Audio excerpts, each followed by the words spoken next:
Hi, so my name's Ashley and I'm a therapist. I specialise in addiction and also trauma, but I've worked with all issues. I've also overcame addiction, so I'm just offering a little spot to talk about addiction. And today we're going to be talking about end dates in recovery. So just to let you know a bit about my credentials, I've got 2 degrees in counselling. I've got a master's in addiction. I was doing my PhD in it, so I understand a lot about it. And I've also dealt with people who I love who's also struggle with addiction, so I really understand it from every angle. So my hope is just to provide a little space to have a little natter about it. As usual, I'm going to start off with just a little mini lecture about a topic that I'm thinking about while people join.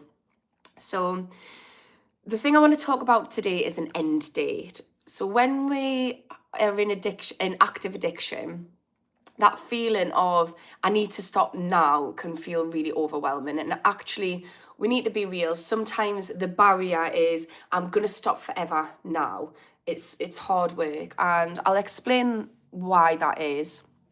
But for now, I'm just gonna talk about this. So it can feel really overwhelming, and what can be helpful for some people, especially if you're dealing with something which is chemically addictive, is to have a little time in your mind that I'm going to stop. So you're preparing yourself for it. So think about a time that's good for you. So maybe you've got some time off work if you work.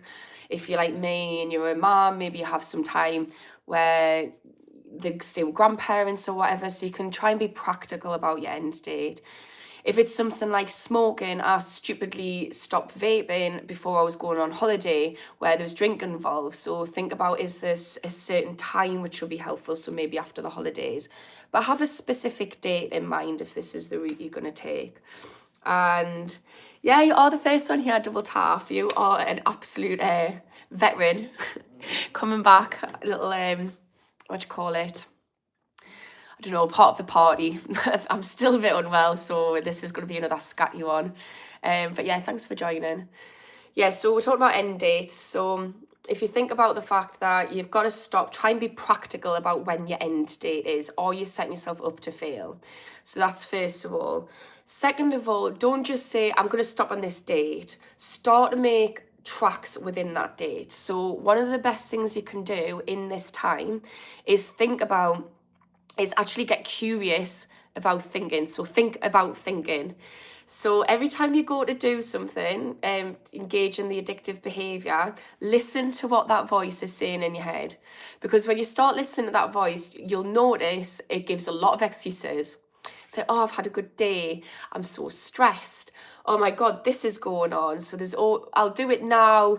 And then, because I'm going to be stopping then. And you'll start to hear there's a little voice which is telling you what to do, and it's sneaky, and it's also it's a load of nonsense. Like, it will find any excuse. It's just like a little child that wants sweets. So when you start getting curious about that voice, you can start to listen to the excuses it makes. And what I'd suggest to do is name it. It's your little alter ego, and be kind to it. So my alter ego that I had was Trashly, because I'm Ashley and I get a bit trashy. And also my friends used to call us that when I was wrecked, so Trashly. And I started getting curious about Trashly. When is Trashly making up excuses? How ridiculous are they? And by doing this, observing along this time until you get to an end date, you'll start to be able to, instead of just feeling and thinking and acting very impulsive, you'll start to observe it, which means that you're setting yourself up to get some control. Another thing that we can do is reduce down in that time. So whatever the addiction is, try and reduce it. I've spoke about this in some other lives, so I'll just give a quick thing of what that might look like. If it's alcohol, maybe drop to a lower percentage. If you're smoking, maybe rip a bit of the tab off first, so you're reducing the amount. And then also reduce the quantity. So get rid of the habits. They're the worst ones. Addiction's very habitual. So if you do it at a certain time, get rid of those certain times that you do it, but do it more sporadically and random. And every time that you manage to get a little win, whether you've reduced down or whether you've put it off for half an hour, then praise yourself. And then in those times as well, get used to distracting yourself. Anyways, I'm going to see what the comments are saying. So, GM, what does GM mean? Down with lingo, me. Have a blessed day. Hi, Jason. It's because I was saying Jason and Newton at the same time. Hi, Jason. How are you doing? Trashly. I know. I was very trashy. Very embarrassing. Double tap. No. I called my ex Smashly. Poor girl. A pet name's nice, though. It's good to have a little pet name. Good morning. It's just... well, good morning. GM to you too. Story clips. Hello from the Netherlands. Hi. How are you doing? I've been to the Dam a few times. That is the Netherlands, isn't it? I'm very poor at geography. Any question about mental health, I can answer you, but geography, it's embarrassing. It's very embarrassing. But yeah, I've been to Amsterdam a few times. Very, very beautiful place. I'd say one of two of my favourite places, actually. Morning, story clips. How you doing? GM, I'm Southland. So if anyone's got any questions about addiction or mental health, feel free to ask us. I'm a therapist, so Amsterdam's a circus. Probably why I liked it. To be fair, Trashly was the person who was going to visit that. It was definitely, but it's so beautiful. But yeah, probably a circus. But I'm a bit of a circus at times, so maybe that was just aligning with the vibe of it. Hi from Canada. Hi to Canada. Hello from Newcastle, England. You trek. I can't say that. You trek. I've never heard of that. Is it less of a circus? Hello everyone who's watching, who's not commenting, and just to let you know, hi. If you've got any questions about mental health or addiction, I'm a therapist. I've overcame addiction as well, so I am happy to help. I'm feeling a little bit better today. If you're a bit of a circus, Amsterdam suits you, yeah. I went travelling around Europe, and I've been to Amsterdam a few times. I went travelling around Europe, and that was one of my favourite places. I absolutely loved... oh God, it just went from us. Maybe it just escaped my brain. What? I'm just going to have to carry on talking. It'll come back to us. But yeah. I've been obsessed with Have I been... Right, okay. Have I been obsessed with person, place, or thing? Yes.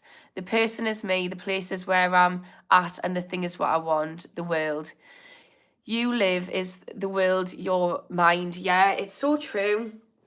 And this is the thing, it's if you're struggling with mental health or you're struggling with addiction, you need to change inside your mind first, and then your environment will naturally change. So if there's things in your life that you're not enjoying, if you start changing your mind, then they'll change. So like if, for instance, everything's a mirror to what's going on internally. So if, for instance, you're in a relationship that's negative, then that's a signal that you're not loving yourself enough to be in a relationship which is healthy. And it might be that you're not loving yourself enough to put boundaries in the relationship you're in, or that you think you just need to accept subpar, so you're not going to have those open, honest conversations. But everything is a reflection of what's going on inside.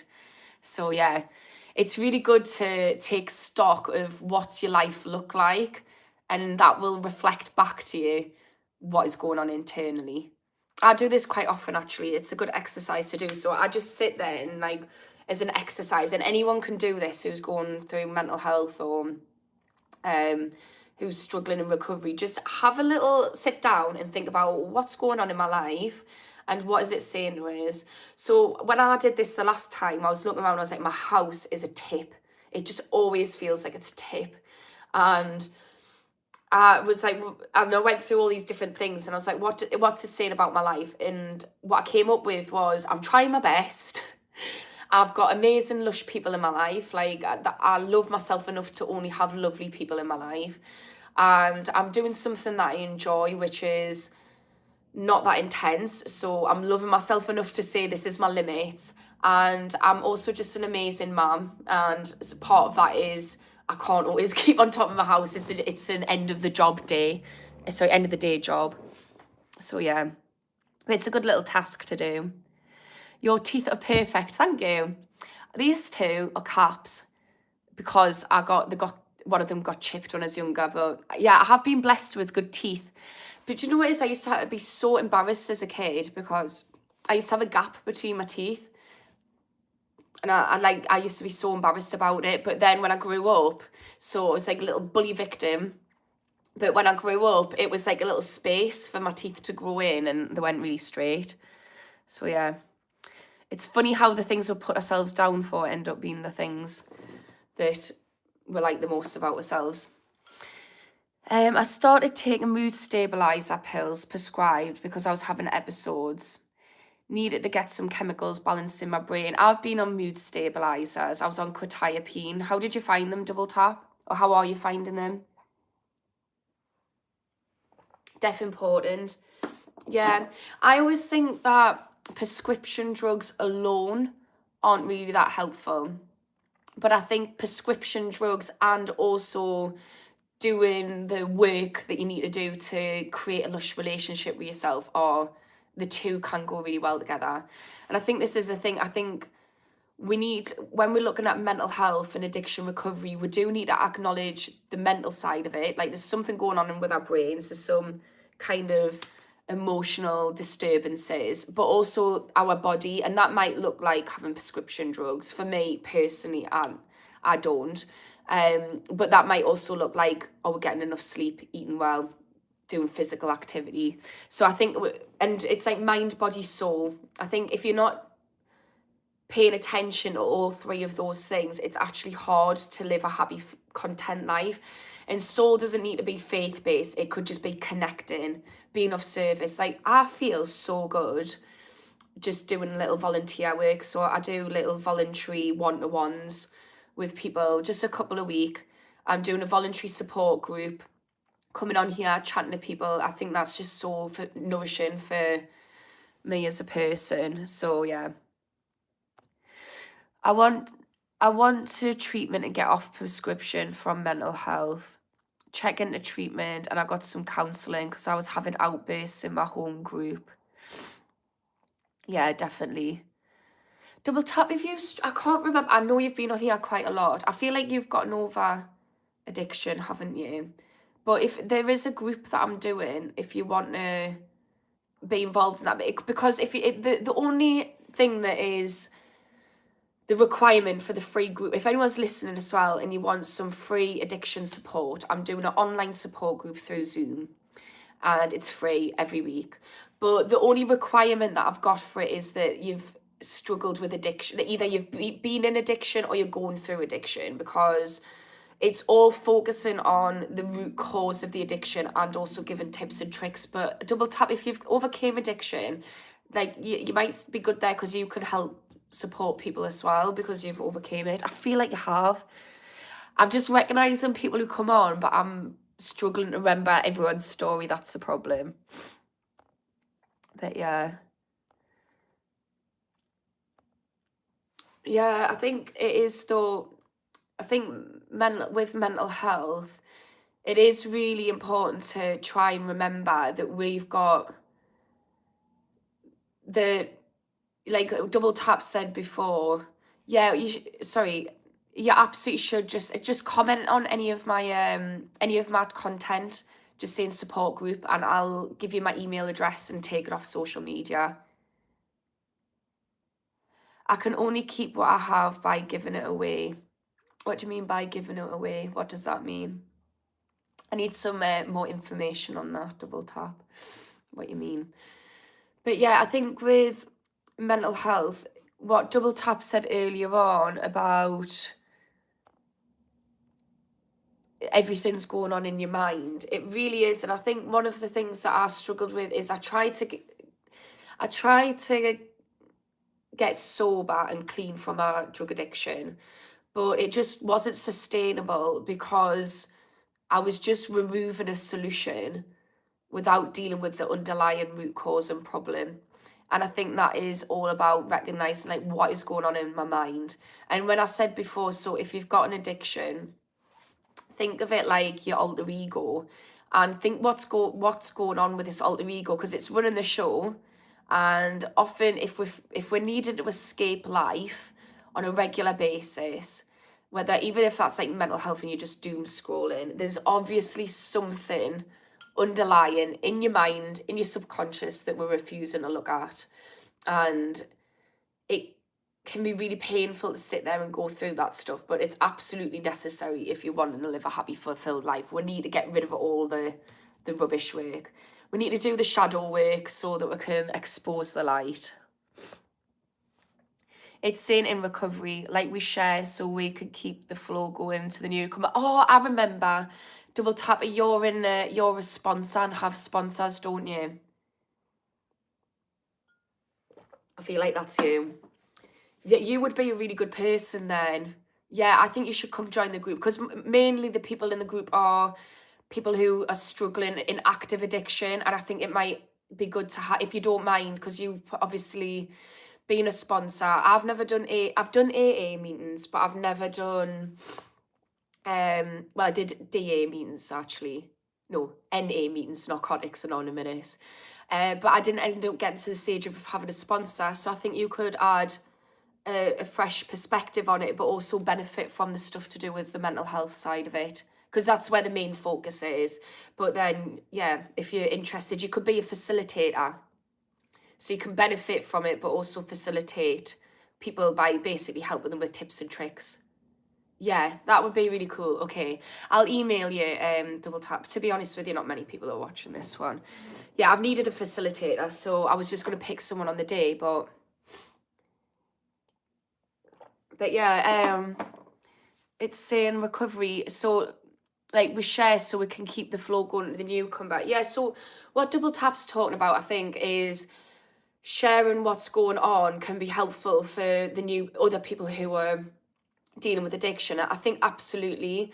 But I think it's really helpful to yourself. So if you're struggling in addiction or you've overcame addiction, one of the best things you can do is share with what's going on. And just in mental health in general, we all sit here individually thinking we're messing up in life. We've made this mistake. We're doing this embarrassing thing. We're having these awful thoughts. And every single person is sitting there thinking, holding on to this stuff that's got shame attached to it. And we don't share it with each other. So then we never get the opportunity to realise that, oh, hang on a minute, everybody's human. Everybody's making mistakes. Everybody's going through something, and maybe the person you're speaking to is going through something the same. And I think by sharing, you're giving the other person permission to also be a messy human.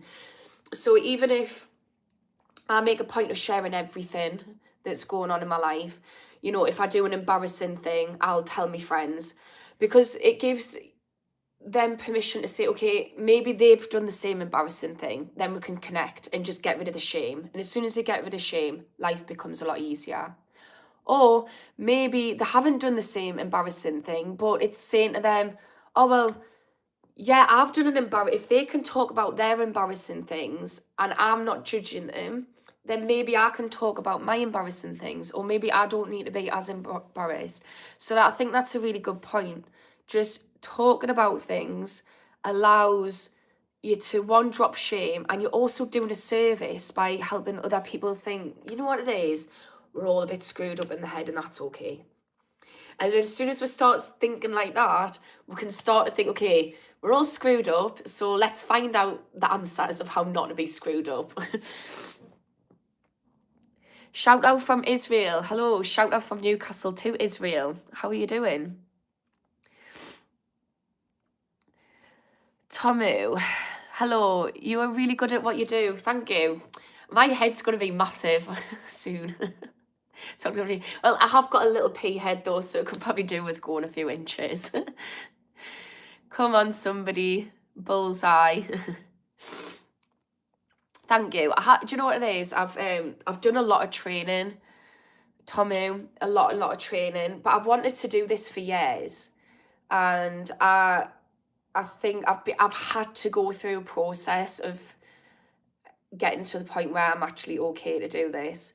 I think I had so much shame around my addiction. So I knew so much about it because I was training to be an addictions therapist before I had an addiction, which I think is very serendipitous, but some people might think coincidental, depending on your beliefs. So I'd studied it loads, and I actually like was praying to the universe to do this as a career, and I just had a series of events which happened, which have basically been around getting rid of shame. So yeah, like going back to what Double Tap says, like it's thank you for saying I'm good at what I'm doing, but I think it's because I've learned a lot, but also I'm just like I've got rid of all shame, so I'm in a good enough spot to talk about it. But I think that's part of like getting rid of shame as well. Like anything that we want to do or we love doing, if we're like embarrassed because we don't just own ourselves unapologetically, it's really hard to step out into our life purpose because we're scared of what other people think. And the more you start sharing things that you're embarrassed about, the less you care what people think about the big stuff. You're certainly not going to care what people think about the little stuff. So like old me, who was knee deep in addiction, wouldn't dare do this. I remember my friend did this. She makes Chihuahua dog clothes, and I thought, I don't know how she's got the balls to go live on Facebook and sell them, and everybody knows she does it. Whereas when I started sharing about my addiction, I started thinking like, I actually don't care what anyone thinks of us. So doing something like this, if people are going to take the mick, that's fine. I'm rambling on here though. Basically, thank you for the compliment. What do I think about God? Is it real? My grandpa was a vicar and he believed in God. And my grandpa was very intelligent. And I remember thinking, because my grandpa was an accountant, very, very working class, like the absolute opposite person you would think would be a vicar. And I remember thinking, he's so intelligent, but he believes in God. That doesn't make sense. And I was really good at religious studies, so I actually got A level in religious studies.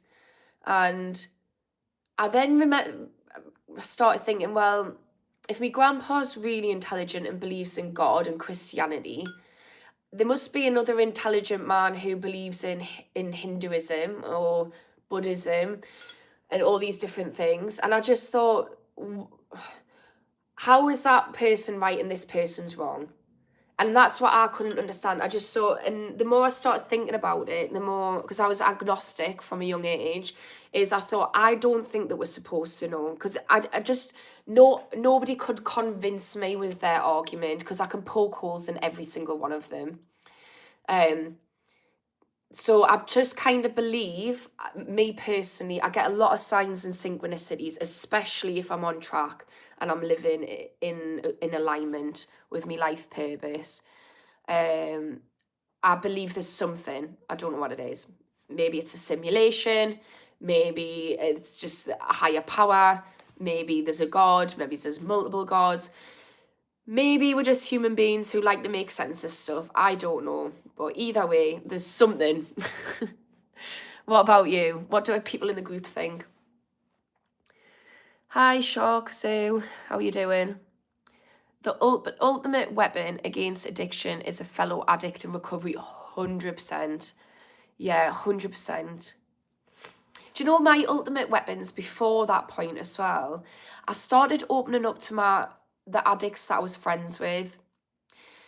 That was helpful. It wasn't helpful enough to stop being an addict, but just having the confidence to say, with the people who you're having fun with, because I was too scared to reach out to people. And I would say this, if you're struggling with addiction, and this is more for like drug addiction, or if you've got that friend that you drink with all the time, who you know is also struggling with addiction, I was too scared to talk to people to get help with. So what I started doing, the very first people that I spoke to about it was my best friend who was struggling with a crack addiction.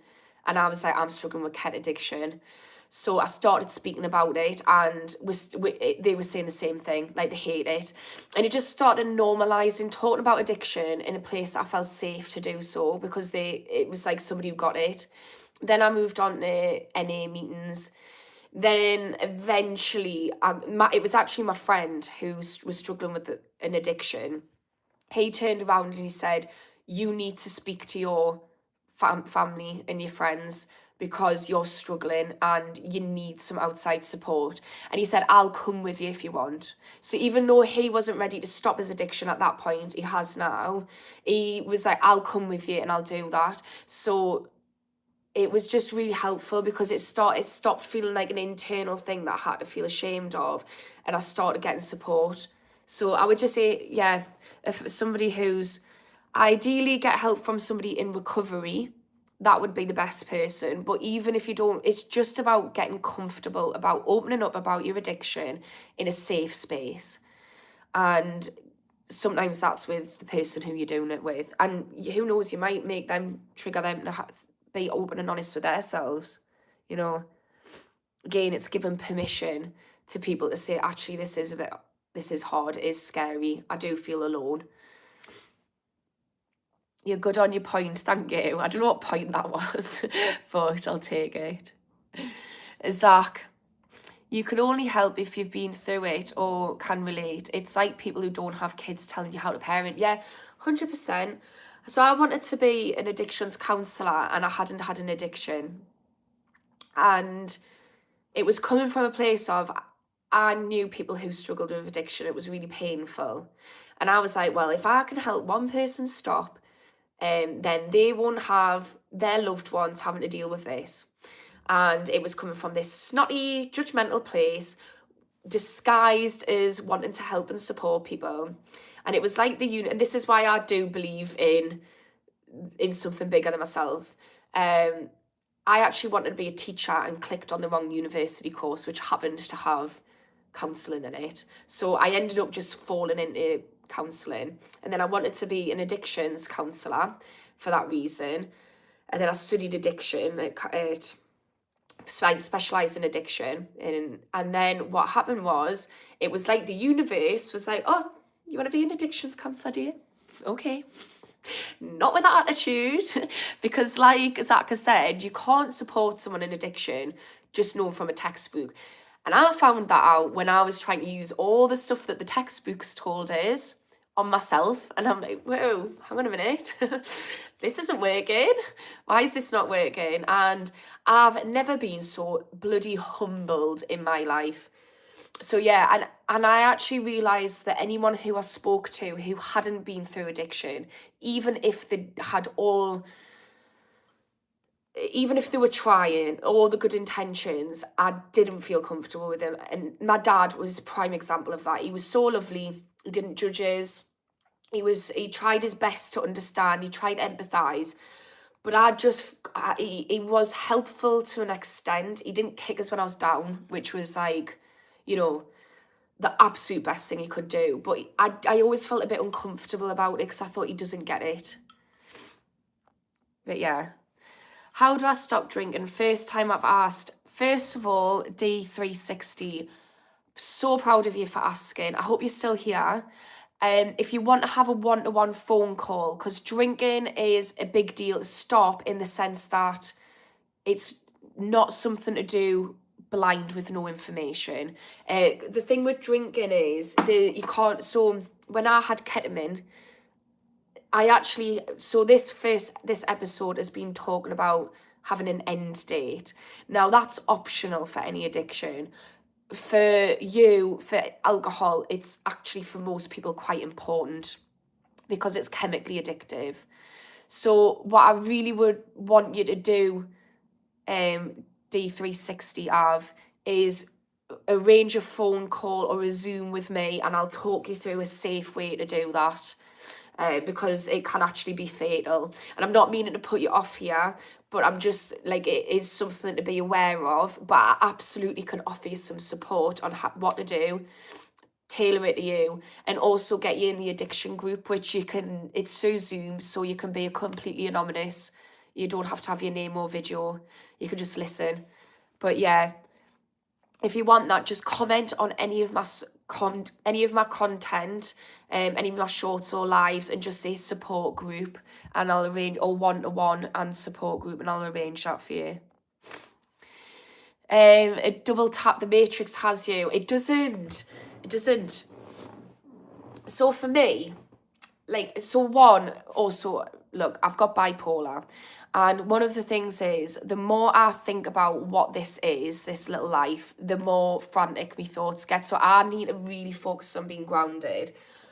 The belief that I've came to is I don't know what's going on. What I do know is that I'm here having an experience. So what I'm going to do is experience that experience. And I'm not going to do that by, I'm just going to, live a happy, content, peaceful life and be human, but recognize that I'm a human having a human I'm something having a human experience. And I just try and keep it simple. I just kind of think about the bloody Matrix or whatever it is, because it just sends us west. I have like weird fears. So this is my bipolar.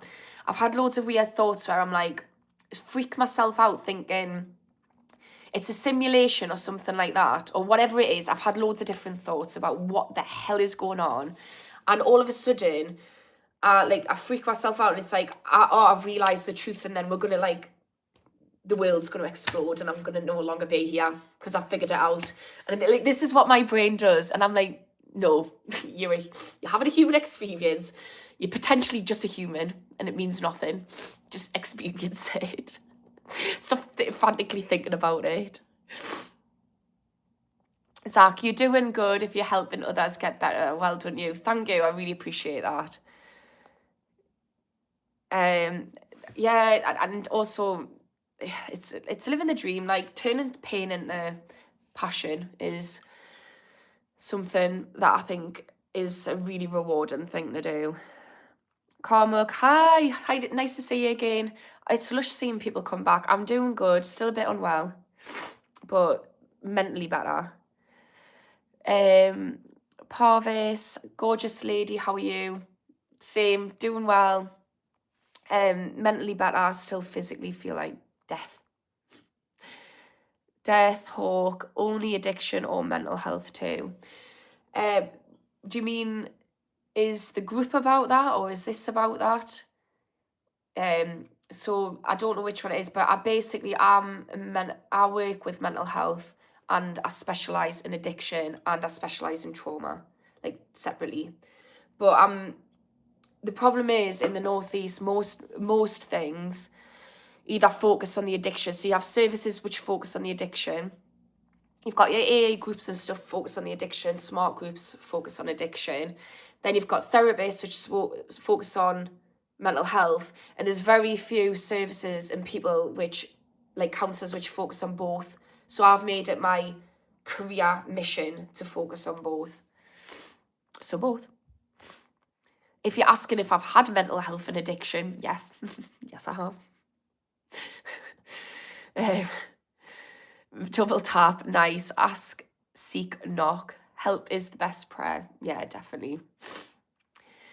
Do you read what I'm writing?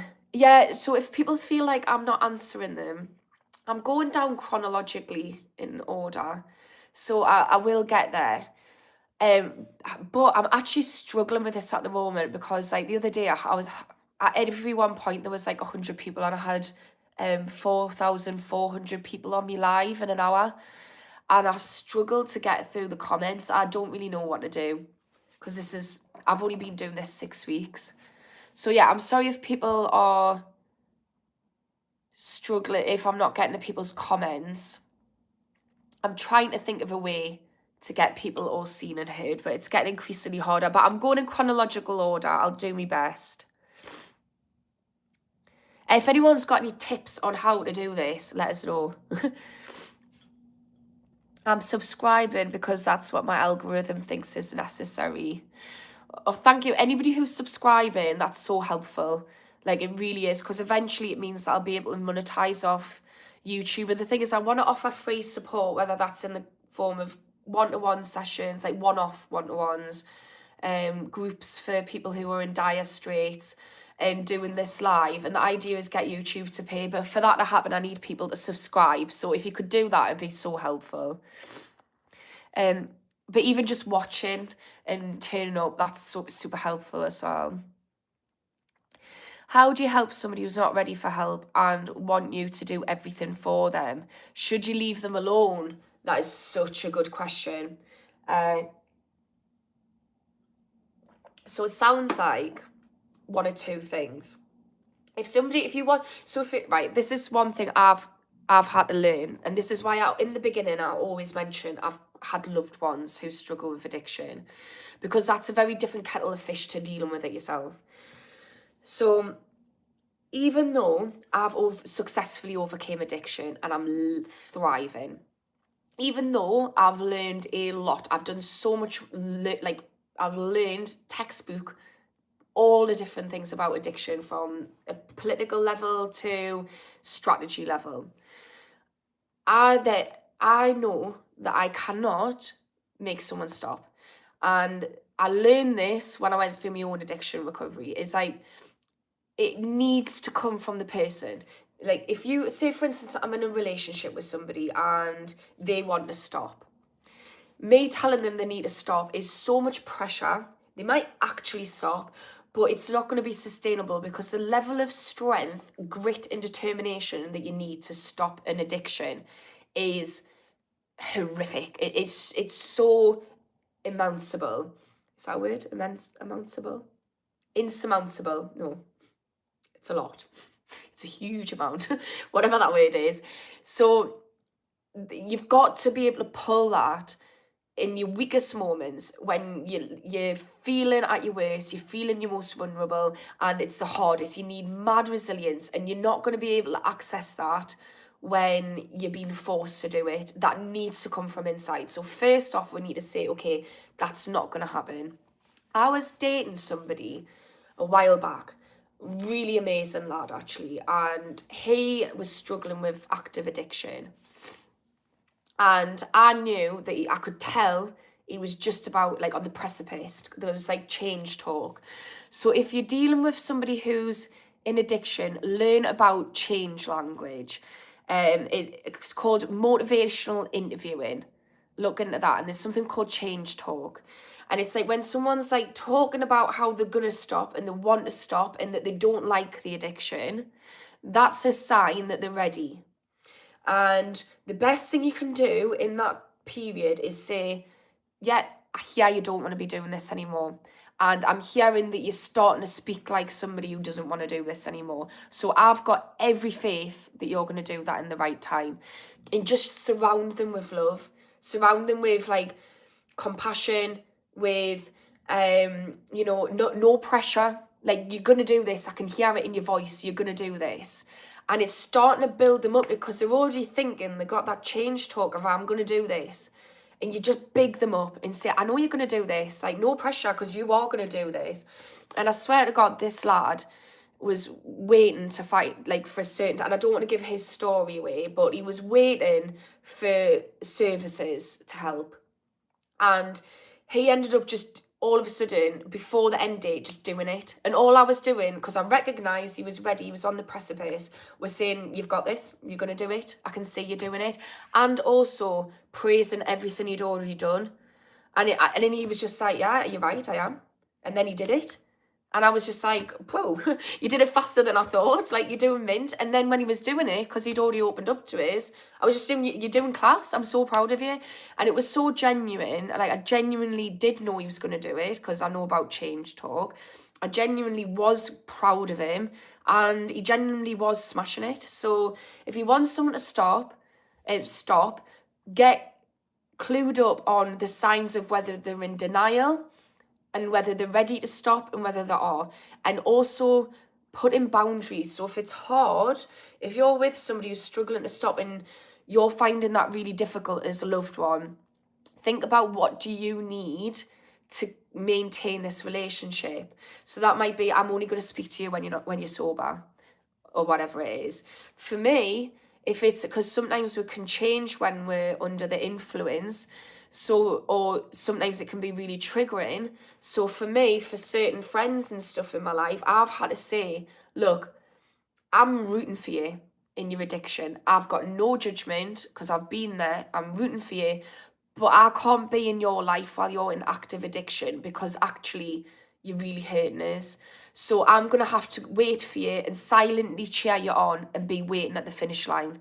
But when you get over that finish line, I'm the first person that I want you to call. So maybe that's the boundary. I hope that was helpful. Right, I'm going to go through. Thank you for sharing. That was heavy, sis. I don't know what was heavy. Do you know what is? Nothing feels heavy to me anymore. I'm just like, I've just got to the point where there's no F's given in my life. My life's just lush.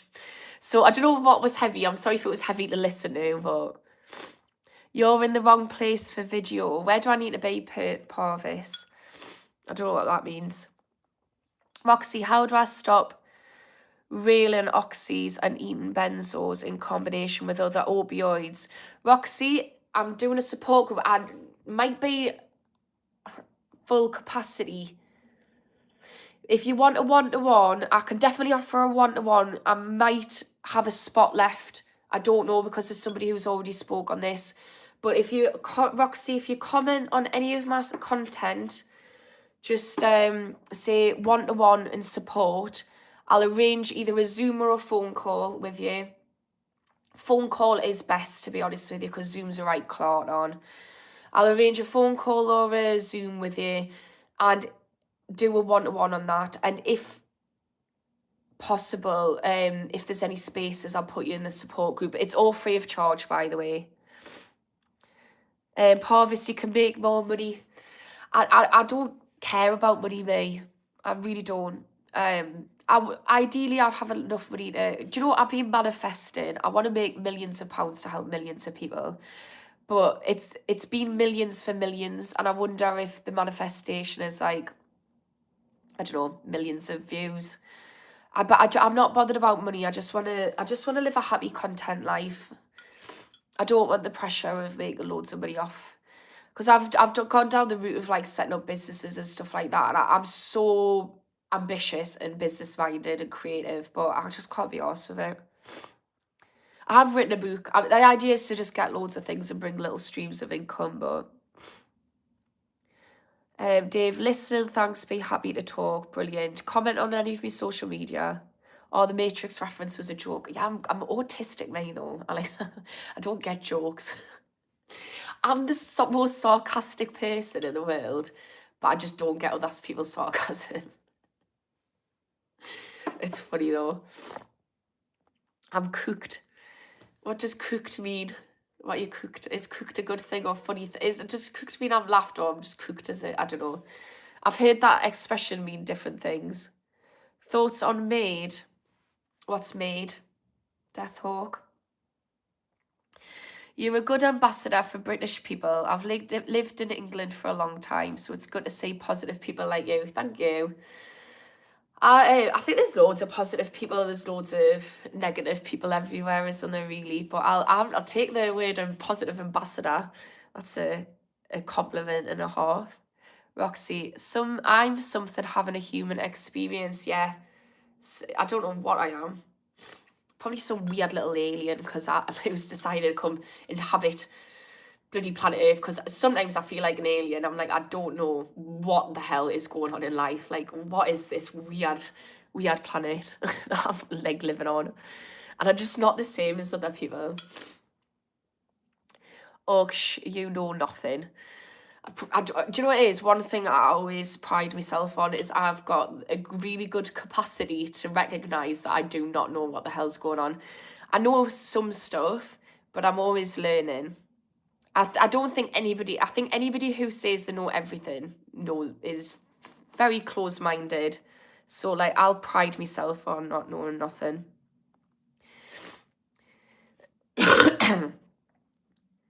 Right, let's see what people say. How do I stop railing oxys and eating benzos? I think I've already replied to that, but I think you're just sending it a couple of times, so I'll pick it up.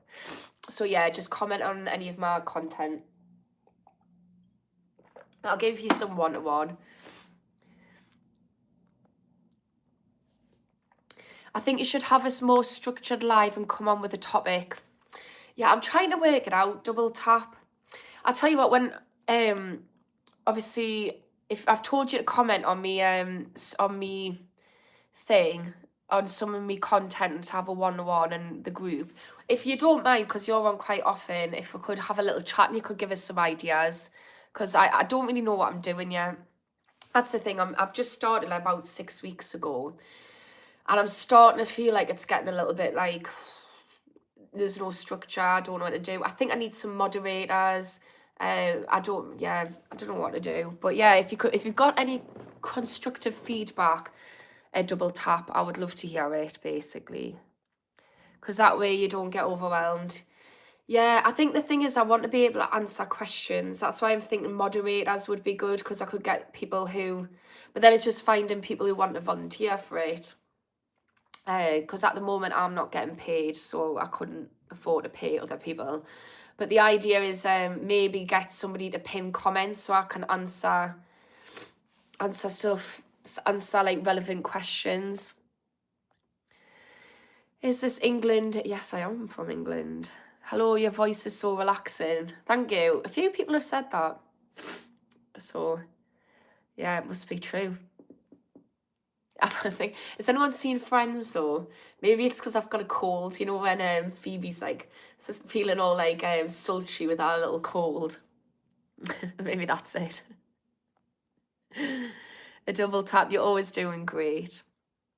Q&A is always hit or miss depending on the order of things. Just make it clear you won't be able to get everyone and do your best. Yeah, what I am going to do is I'm currently doing a, sorry for people who here want to listen to mental health and addiction. This is getting about me. It's the Ashley show at the moment. But I'm actually doing my son's bedroom out, because he sleeps in the same room as me, into a studio, and I'm going to get StreamYard, which is like 75 quid a month, but I'm just going to pay for it. And it's got things like that on it, a double tap where I can say like question and Q&A and just explain like I'm trying to get to everyone. There must be some ways, because I'm sure there's people who've got more subscribers than what I've got, who are busier, who manage to do a good job of it. So it's all a learning curve though, isn't it? One above all, there's no cure for addiction. I would argue that. I think the cure for addiction is love. And it sounds so wishy-washy and so hippie, like piece of love, man. It's so true though. Love for self, love for others. That is a cure for addiction. 100%. And that loving yourself might be undoing trauma. It's loving yourself to reach out for support. It's loving yourself to make changes in your life. It's loving yourself to have boundaries. It's loving others. It's like dropping judgment and shame of others, because if we're judging others, we're going to be judging ourselves. Loving yourself enough to do the inner work. It's all just love. The antidote to addiction is love and connection. Johan Hari, or Johan Hari, I always call him Johan Hari, it's Johan Hari, always did a really good podcast. Rewind, Ashley. Johan Hari did a really good TED talk called Everything We Know About Addiction Is Wrong. And if you haven't watched it, I'd urge everyone to watch it. And it talks about how the antidote to addiction is connection. Sean, we can lead them to the water, but they have to drink it. 100%. Yeah. That's the thing. Like, I suppose that's going back to how to support people who's in active addiction. It's about supporting, not enabling. And part of that is saying, you know, I'm hearing you talking about addiction all the time, and it sounds like you want to change. And offering, you know, here's the cards, here's what I know, there's this service, I can come with you, whatever. But ultimately, it's just handing it back to them and letting them make that decision, and just not shaming them in the process, because shaming somebody and making somebody feel bad about where they're at isn't going to be helpful. So, you know, when we put in boundaries for people who struggle with addiction, it needs to be empathetic and non-judgmental and honest. But yeah, Sean, 100% agree with you. Right, Mark. Hi there, hope you're well. I've started my program in Turning Point and I've been 3 months clean but was drinking and sniffing for 10 years. I feel so much better now. I can think more clearly. That's unreal, Mark. And the thing with 3 months is you're at a point now where your brain will really start rewiring and you'll start to really be able to enjoy life. I wonder if you're really noticing that now. It starts happening at 3 weeks and by 3 months there'll be a good thing, and your cravings start to die down, like the intensity of them, so you're in a really good spot, Mark. So Mark, for people who are listening, what would you say is the thing that's helped you the most to get to where you are? Tomu, where did you get that glass cup mug from? Asta George, I love it. I love a glass mug. I don't know what it is about a glass mug, because every time I go to my friends now, they always give us a coffee in their glass mugs. But they're quite old. Because I've smashed one of them, so I've been trying. Well, I smashed two actually. I bought an extra one in case I smashed it because I'm so clumsy, and then I've managed to smash the extra one, and I've not been able to find them again. WHP, what's that mean, Stefan? Can you say hi? Hi. Are you real? Yes. I am very real. I've got a very real cold at the moment. I've been asked a few times if I'm AI. It's so weird that's the world that we live in, where people don't know if I'm real. Do you know what it might be though? My screen's jitters about sometimes, and I've got a new iPhone 17 Pro. And I don't know if there's some setting on that, because it didn't used to do it on my old one. But I am not very techie. Hi, Roxy. He said you're still here. Whoever's going through addiction, stay strong, as I've been clean for 11 years, and addiction to slot machines, not 1 penny in 7 years. That's unreal. Is it Stephen? I've been calling you Stefan. Steve. That is so bad as well, because I'm actually dating someone called Stephen and I can't even say the name. That is so funny. Got to laugh at yourself. That's unreal. I just went red there as well. Why did I go red? Right. Are you a therapist or a recovering addict yourself, Jax asked? Both. I don't like to say I'm a recovering addict, because that sounds like I'm still recovering, and I've recovered addiction. Like, that has been and gone. It's just never it will not be a part of my life again. So I'm a recovered addict, and I'm a therapist. I'm an addictions therapist, but I'm also just a regular therapist. I headed an organisation for. I was head of the veteran therapy department. I was head of veterans, so I was dealing with really high intense trauma. So I've done a lot in different roles in therapy. I've done assessments for people, so I've assessed the level of care they need. I've worked with the most extreme cases. So when I was doing the assessments, if there was anyone who's extreme case, like a complex trauma, I would take them on myself.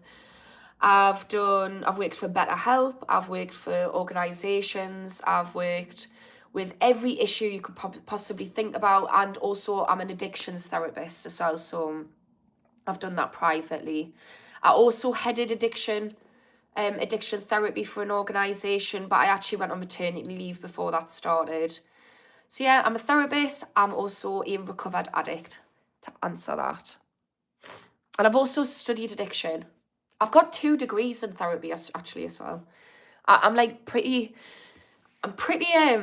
qualified, to be honest with you, but I think it's because I don't the main thing that I try and do on these lives is just be real, because I think one of the things with therapy and stuff is the thing I felt like was I'm sitting here being the expert, and then you've got somebody sitting in front of you who's feeling quite inferior. It's like, it's not meant to be, but it feels a bit like there's me up here and there's you down there, and I try to break that down, but I'd much rather do something like this, which is just like being real and honest, than being a therapist. There was something wrong about being a therapist for us, to be honest with you, missing. Where am I from? Newcastle, England. Cooked is a bad thing. Okay, why are you cooked? Whoever was cooked. Parvis, gorgeous, thank you. Are you Scottish? No, I'm not. I'm not far from Scotland. I'm from England, but I'm fairly close to the border, like the Scottish border. I love your accent, thank you. Awesome sauce. Loads of compliments, thank you. Hi, are you a therapist? I've just answered that, so I'm not going to do that again. I would like to be there and treat you. I don't need treating. I'm with someone. He treats us very nice. Thank you, though. I believe she's an addiction specialist counsellor. Thanks, Rocky. Yeah, I am, but I also specialise in trauma, just everything. Can you stand up? So I've learned about counselling, and I've worked with a lot of things. It's all the same across the board, but then I've also studied addiction and specialised in that and trauma and childhood. Because I feel like a lot of this stuff comes from childhood, to be honest. I'm not going to stand up, no. Roxy, can I mod? Absolutely. I'm going to add you as a moderator. I don't know how I do that, wait there. How do I add you as a moderator? Add as moderator. Can manage block words, change chat. Yeah. There you go. I've put you as moderator. Thanks, Roxy. Yeah, so it would be helpful if you pinned comments which are interesting about addiction, or like funny things, or just interesting, or mental health to answer. I'm definitely here to help, sis. Definitely okay your side. Double tap, is that an offer to be a moderator? Because I'll absolutely put you as one. And you can answer questions as well. Because I double tap you. I see you as a bit of a veteran. I feel like you know what you're doing. So if you want to help out, I would absolutely accept that help and be very grateful for it. And thank you, Roxy, as well. What's up with the broken English? Just say Geordie. I don't really sound like this normally because I try and pronounce my words a little bit more for you. So if you are struggling with my broken English, like, you would really struggle if I wasn't. And I slow down how I speak, believe it or not, as well. Because I'm very ADHD. I'm excited for the future. You're helping so many people already. I commented on one of my shorts with my email. Thank you. I really appreciate that. I really do want to help people. Not necessarily help. I think that sounds like a disempowering word, but support people to help themselves. It is a bit of a dream. Like, what a life to live. Turning pain into purpose. Roxy, it's not broken English, it's an accent, and most people in the chat like it. FN, I feel like that's something to do with a swear word, but I'm not sure. Right, if you just haven't realised, I do not get all these abbreviations. I feel like everyone's just putting like, it's like, hi there, HT, and I'm supposed to know what HT stands for when I don't. Are you from Yorkshire? Anderson.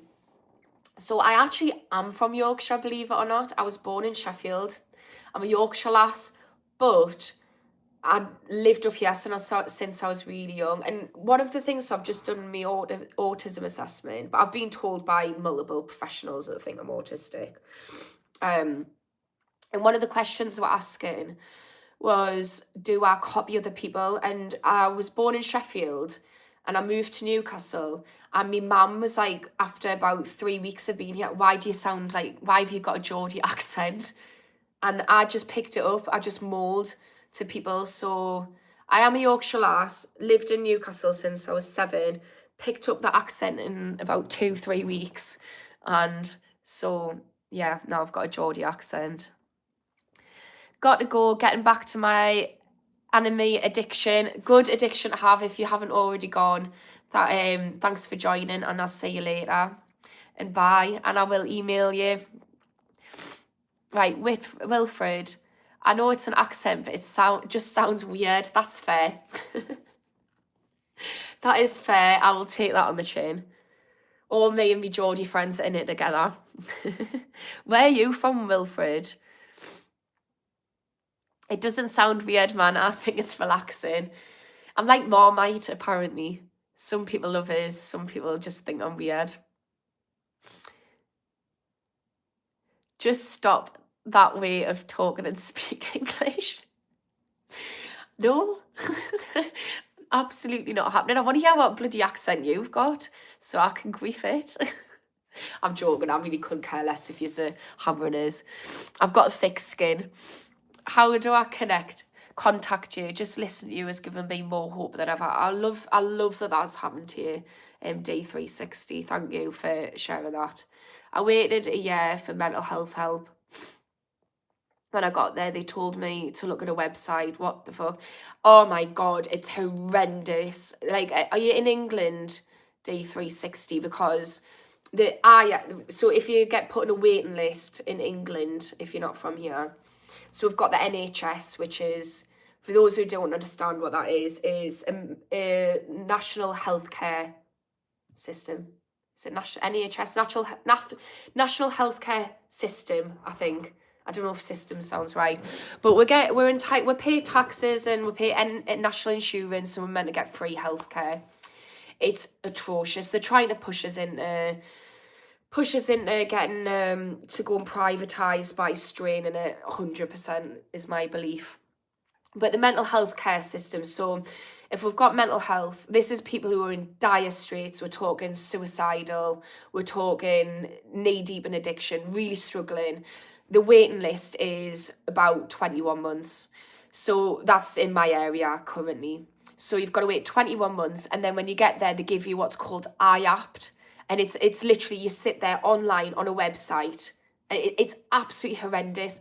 Even if you get a step above that, talking therapies is CBT, which stands for Cognitive Behavioural Therapy. Now, I'm trained in CBT, so I've done training in it. It's a great tool. Would I ever just only use CBT? No. It's an add-on tool for therapy. I wouldn't say it's the only tool you use. It might be for certain people. The thing with it is you can give people 6 sessions. So it's measurable, so you can quantify the results. It's like a bit of a plaster. If you're not dealing with the root cause of the issue, you can deal with you can put this plaster over it. And it's really sad because I did my training for therapy, and one of the people I did the training with works for the NHS, and they said to me, it's absolutely sad because you'll have someone come in, she'll work with them, and she's not allowed to even listen to the problem. And she's like, I'm sitting there thinking, like, they need to get all this off the chest. Maybe they've had someone who's passed away, for instance, or they've had some trauma. And she's not even allowed to sit there and give them that space to talk about it. And she says, I do. And I'm quite aware that I might get in trouble for it. Like, that is how atrocious the mental health care is. It's diabolical. The problem is BetterHelp, who is a company that I worked for, amazing. You've got access to therapists. They charge you a fortune. It's outrageously expensive. So it's cutting off the people who need it. So yeah. Anyways, D360 though, to answer what you've said, yeah, it is atrocious. Comment on any of my social media, any of my content, and I'll get you involved. Where am I from? I'm from Newcastle. She's not from the USA, no. I'm from England. Definitely addicted. What you're addicted to? Fiend the music. Yeah, I'm English close to Scotland. So I'm the north of England and then Scotland straight after it. So, well, we've got Berwick there, which is on the border. So, Fiend the music. After 100 days of not drinking, I still want it daily. Yeah, that sounds like it's an inside job. Look, send us a message. Send us a comment. Fiend the music. Comment on any of my my brain's starting to go. I'm getting tired. Comment on any of my content, one-to-one or support. And what I'll do is I'll give you some one-to-one support to help you in that. But the thing with, if you're still finding that you're struggling with addiction, it's probably because you're not dealing with the root cause of it. So the addiction is a solution to a problem, and like usually a subconscious problem. And yeah, let's be real, it's not a very helpful solution, but often it's the best solution you've got. You're self-medicating something else. So we need to deal with the solution. So I can offer at the very least a one-to-one group. It's a first come, first serve for the support group, but I can help you, put you in the right direction. MC, help you please. Yeah, like I say, anybody who needs some support, just comment on my content. But I'm really, really tired and I'm poorly, so I need to pay attention to my body. So I'm going to go through and answer 2 comments. I am really sorry for people's comments that I haven't been able to answer. And I'm trying to work out a way that I can get people seen and heard, especially people who are struggling. Oh, Roxy, I can see you. I can see you helping people on here. Roxy, would you mind, and this is a big ask, so feel free to say no, but would you mind if I had a little chat with you on how you might help us moderate? Because I was thinking today, if I can get people who moderate, at the moment I'm not making money from YouTube, but as soon as I start making money, if I've got people who are moderating, I'm happy to also pay you a percentage for support, and if that's something you're interested in. But yeah, I think it has been growing rapidly, my channel. I've been putting my stats into ChatGPT. Love AI, me, by the way. People think I'm AI, I'm not, but I love it. And the growth rate that I'm doing, it reckons by 1, I'm ahead of the curve, and 2, it reckons by 6 months I should be monetizing. And by this, in a year's time, it reckons I should be making quite a hefty amount. Just if I keep at the rate I'm at now, that's without snowballing. But obviously, I don't want to promise people wages. But yeah, if people can help now. But Roxy, if you're up for a little chat, that would be helpful. I would just if you have some, I'll come up with some ideas, or even just send you an email or something of things to help with moderating if you want. Like I say, if there's opportunity at the end of it, then I'll obviously consider you. Right. Who destroys beans? What do you mean by that? I've got a phobia of beans, me, that's one of my phobias. I hate them. I'm talking about baked beans, yeah, but there's nothing worse than a rogue bean. Horrible. Really, really horrible. Ugh. Oh my God, as if you're saying I slipped down. Honestly, you literally told, I'm not even reading that. I need to be moderated at the delete comments about beans. Hey, is the Dragon's Den as popular there as the USA? I love the Dragon's Den. Is it the same one though? Fake Geordie, yeah. I'll take that on the chin. Right. My drug of choice, not a gender thing. What's Roxy? What's Roxy a drug of choice for? That I'm thinking about reference of drug of choice. I've never heard a drug called Roxy. It's so weird how many different names we have for things. I can think about 20 for cocaine off the top of my head. It's a masking trait, yeah, SJ. It really is. That's what they've said. It was masking. And I noticed, when I work with clients, so when I'm doing counselling, so just for people who don't listen, we're talking about, I moved from Sheffield to Newcastle when I was 7, and I started speaking Geordie, even though I was Yorkshire.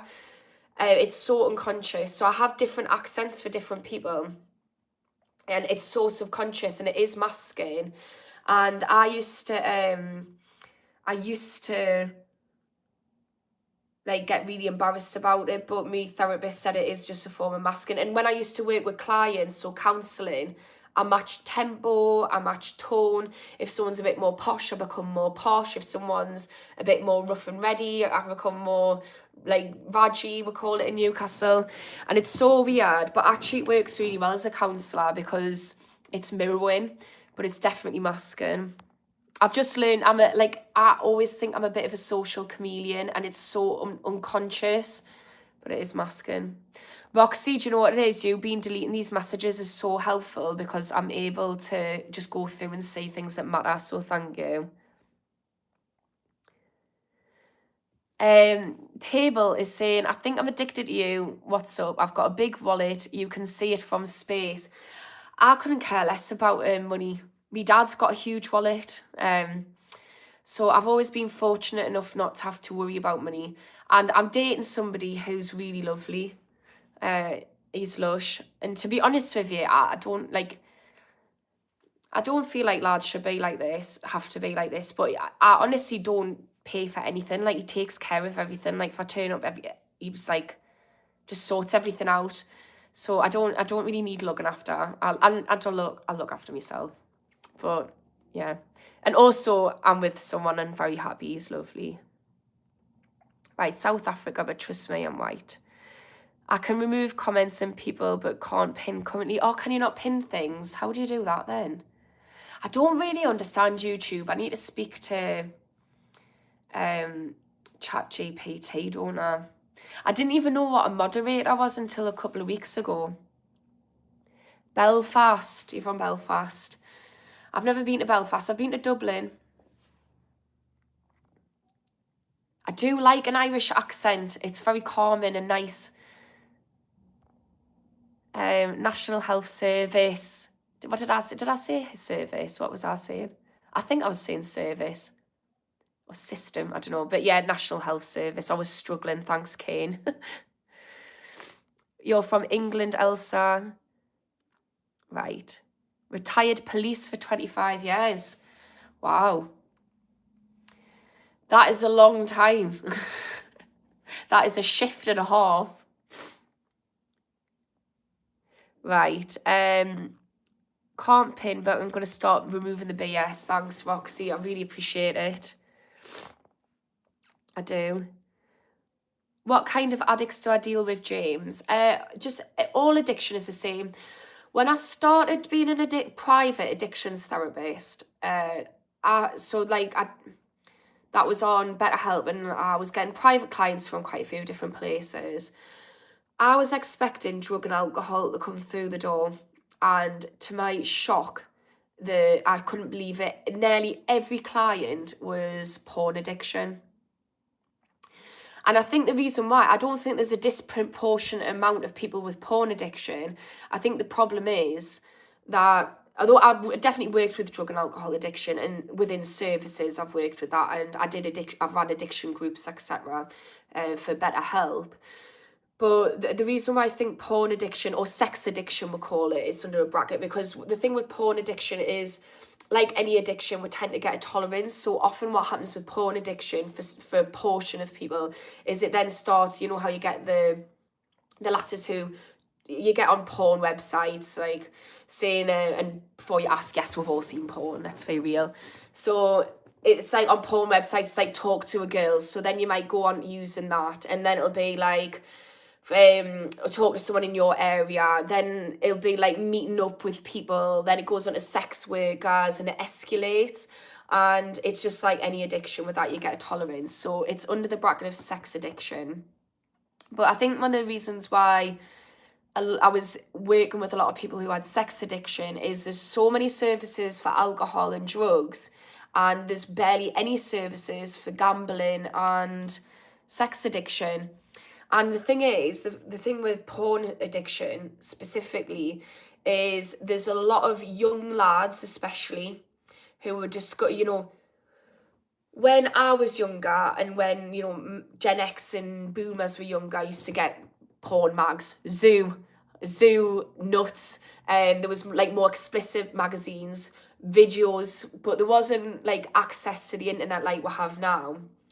And the problem is, you've got young people who it's natural, we'll get to a certain age, who will start getting curious, and then we're seeing like porn, and it's so accessible on their phones. Everybody's got a phone, like young people, and they're actually, as they're developing at very crucial times, using porn, and it's causing a whole host of problems. So I've worked with a lot of young people who're struggling with porn addiction as well. And I've worked with people who've started being addicted to porn as young as the age of 8. So it's quite a concerning thing. But yeah, but I've worked with all addictions. There's some addictions that aren't prevalent in the UK, like meth. I've not really came across anyone. Fentanyl is emerging in the UK. I've only heard about it literally in the last couple of weeks, but it's not been something that I've dealt with. But it's all the same. Right, one last question, guys. Oh, before I answer the last question, see what Roxy's saying. Don't worry about financial compensation this early on. I think becoming a part of this community could be helpful in my own recovery, and I think a lot of people will benefit from feeling a part of something. Well, that's what I'm trying to do, and I really love that. Thanks, Roxy. I'd love that. I'll send, if you don't mind commenting on any of my content, I'll give you an email and just volunteer. And then, like I say, if there's money to be had, I'm not really somebody who is... I'm not bothered if I do this and don't get money, to be honest with you. But yeah, so...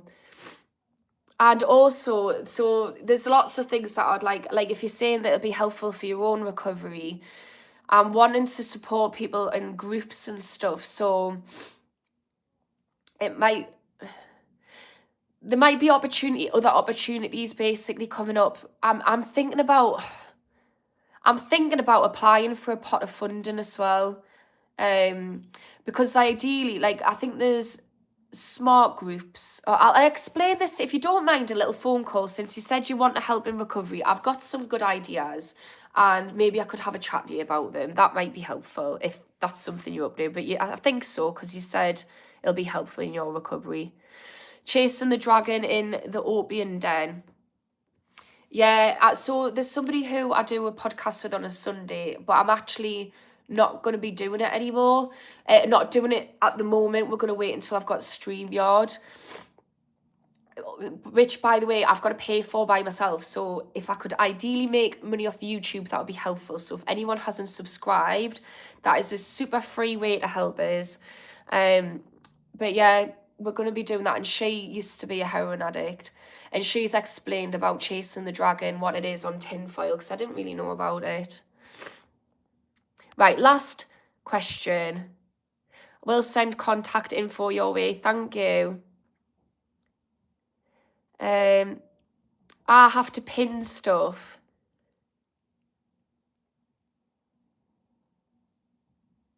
Right, is there one last thing? Trent, if a lad had a 2003 Vauxhall, he is well minted. Well, I got rid of my Vauxhall. It was an 09. I just decided I don't want to drive anymore. Not really relevant, but since we're talking about nonsense about Vauxhalls, might have thought I'd put my 2 pence in. Right, oh, hello. This is one. Hello, Plopman. Yeah, I'm such a child sometimes. I got 6 years clean and sober from drugs and alcohol. That is unreal. 6 years is a canny shift. Hats off to you. And yeah, I think before I go, Plotman, I don't know, I'm just going to call you hello. Is there something that you would say to people that has helped you in your 6 years recovery? Because I like to think of people, when we get to a certain point, we're like a veteran, you know, like we've done it. I think there's a certain point where you get past your addiction, you're like, you're not even in recovery anymore, you're just recovered. And I think those are the best people to ask. So is there anything that you would say hello to people who are listening, that's helped you? Oh, Spirit Brother, hello. Isn't watching some porn actually slightly beneficial to your health? I've heard some reports that helps sex offenders to not offend because they're watching other people then going out and harming people. It's an interesting topic, that. It's like anything. So for instance, some people might take recreational drugs and they blow off steam. They go to events and festivals and they blow off steam and they have the best time, and it adds joy to their life, and yeah, they reconnect to... Because I always think, when I used to take like MDMA or if I ever take mushrooms or LSD, it's almost like hitting a reset button. I sort of like reconnect with parts of myself. Me and my ex, one of my exes, we used to once a month, this was before I struggled with addiction, once a month we used to have a date night where we'd either get drunk or take some kind of narcotic together, some drug. And it was really nice. It helped us really connect. There's studies that show that they do therapeutic work with couples where one is a cancer patient and they've got a terminal illness and one is not, and it helps them process it. There was a documentary on it. It was beautiful. So I think with any situation that somebody gets addicted to, there can be beneficial sides. So I don't want to sit here and say it's all benign, porn, drugs, alcohol, all benign. Arguably, there's some negative impacts on the brain. We're putting poisonous things into our system. We can argue that's not good. But if being stressed is really not good, so if that is a way of relieving stress and it works for you, then you could, have the risk reward conversation. There's a lot of evidence that shows that masturbation is healthy for you. So, there's that side of it you could argue is good. Absolutely, Spirit Brother is right that if the sex offenders, it's a much healthier outlet because we can't help how we're wired up, our preferences. And I've always kind of thought about that, like had a slight empathetic question mark around that, like, I wouldn't say I'm on the fence though about sex offending because, yeah. But the other thing I'll argue on the flip side of that is that porn, a lot of it, not all of it, but a lot of it is taking advantage of vulnerable women. There's a lot of people who are involved in the sex working industry, like not the sex trade, like as in human trafficking. I think that it's not very ethical. So you could argue that porn itself it might keep sex offenders away from it, but porn itself isn't. It might be actually, quite dangerous in that sense. And then we're putting into that. I don't know. It's a very interesting topic. And I like to look at all angles. But yeah, interesting point, Spirit Brother. What's your thoughts on this? There was a report from the USA prison. Yeah, and have you seen that Louis Theroux episode? It's very old now, but it was about sex offenders, and it was quite interesting. Very interesting. It's something though, I've got to say, that I've said I wouldn't work with, because so as a therapist you've got to know your limits, and it's something I've said I wouldn't work with because I don't think I could empathize with it, and you need to be non-judgmental, and I don't think I would be able to not judge it. So because I don't understand it enough, that's the problem. I'm not sure if there's a glitch, but I'm unable to comment on your videos. Could be because I'm a mod. All right, I'm gonna write your email address down. And then I'm going to go, because I did say I was going to go ages ago. But I was just answering Spirit Brothers. Right. Liamn. I'm reading it out loud, sorry. Yeah.